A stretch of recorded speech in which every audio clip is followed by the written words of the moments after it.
WhatsApp guys, मगर हम मौजूद है उर्दू नगर। आज हम आपको उर्दू नगर के कुछ नज़ारे दिखाएंगे। एक्चुअली बहुत है, इसमें ज़्यादा नहीं दिखा सकते उधर।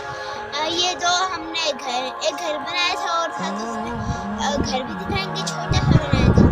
तो चलिए शुरू करते हैं।